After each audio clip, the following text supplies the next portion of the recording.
তোমার যদি মন খারাপ থাকে তুমি পাহাড়ে আসো, পাহাড় মানসিক শান্তি দেয়। শহরের যান্ত্রিক কোলাহল, মনের অশান্তি সবকিছুকে একপাশে রেখে যদি পাহাড়ে ছুটে যান তাহলে কেমন হয়? পাহাড় আপনাকে মানসিক শান্তি দেবে। তাই তো সেদিন চলে গিয়েছিলাম পাহাড়ে। পাহাড় যেন অনেক কিছু শেখায়, আকাশ যেন শিক্ষা দেয় আরও বিশাল হতে। তো আর দেরি না করে চলেন প্রথম থেকে শুরু করি।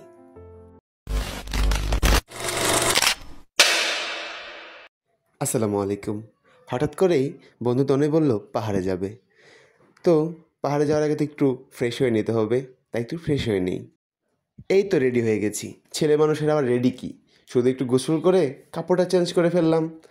তবে মনে হচ্ছে চুল দাড়িগুলো কাটলে হয়তো একটু ভালো লাগতো, কিন্তু টাকা নেই, তাই চুল দাড়ি কাটতে পারি নাই। তো রেডি হয়ে বের হয়ে গেলাম। গন্তব্য শেরপুর সরকারি কলেজ। তনয়ের জন্য কলেজে অনেকক্ষণ অপেক্ষা করছি, কিন্তু তনয় আসছে না। তাই অন্য সব বন্ধুবান্ধবদের সাথে অনেকটাই আড্ডা দিলাম, কিন্তু তনয়ের আসার নাম নেই। ভাবলাম সে যাবে না, তাই বাসায় চলে গেলাম। কিন্তু তনয় আমার বাসার বাইরে এসে হাজির। বলছে একটু সমস্যায় পড়ে গেছিল, সে নাকি তার গার্লফ্রেন্ডকে নিয়ে একটু সময় দিতে গিয়েছিল। নিজে তো প্রেম করি না, তাই অন্যের প্রেম দেখে ভালোই লাগে। সব অভিমান ভুলে চললাম পাহাড়ের উদ্দেশ্যে। শুরুতেই আমাদের গাড়িটাকে একটু খাইয়ে নিলাম, কারণ সে না খেলে আমাদেরও আর যাওয়া হবে না। দুপুরে তো আমরাও কিছু খাইনি, আমাদেরও তো খেতে হবে, তাই আমরা নিজেদের জন্যও কিছু খাবার নিয়ে নিলাম যে পাহাড়ে গিয়ে খাবো। খুব সুন্দর একটা ওয়েদার ছিল আজ। আকাশ, রাস্তা সব মিলিয়ে মনের মতো। দেখতে দেখতে আমরা পাহাড়ি রাস্তায় ঢুকে পড়লাম। হঠাৎ করে যেন মনের সব বিষণ্ণতা কেটে গেল, যেন অজানা এক শান্তি মনের ভিতর ভিড় করলো।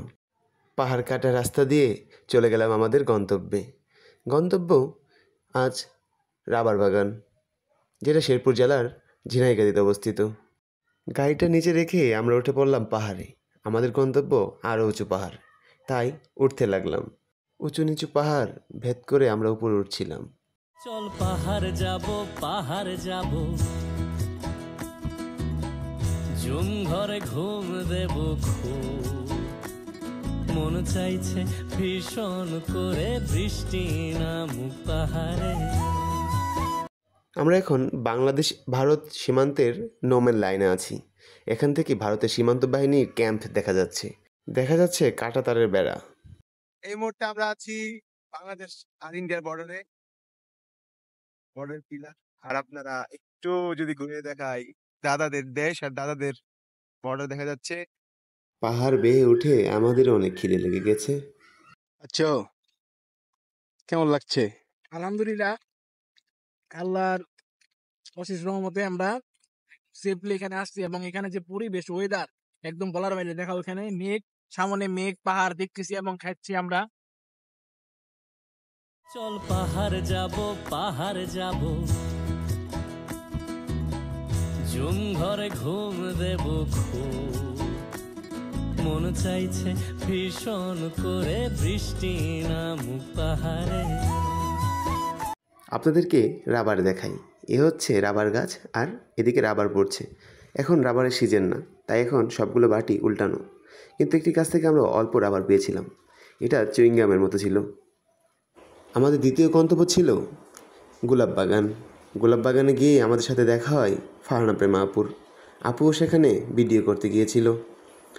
যেহেতু প্রেমা আপু এবং তার ভাই আমার আর তনয়ের দুইজনের পূর্ব পরিচিত, তাই আমরা সেখানে নামি এবং তাদের সাথে কিছুটা সময় কাটাই। এবং আপু সুন্দর সুন্দর ভিডিও করতেছিল, সেগুলো আমরা দেখি। সত্যি বলতে প্রেমা আপু আসলে অনেক ভালো মনের একজন মানুষ এবং আমাদের শেরপুরের জন্য অনেক কিছু করতেছে। তারপর আমরা ফুলবাগান থেকে বের হয়ে একগুচ্ছ গোলাপ নিয়ে চলে যাই শেরপুরের পথে, কারণ আমাদেরকে সন্ধ্যার মধ্যে শেরপুর থাকতে হবে।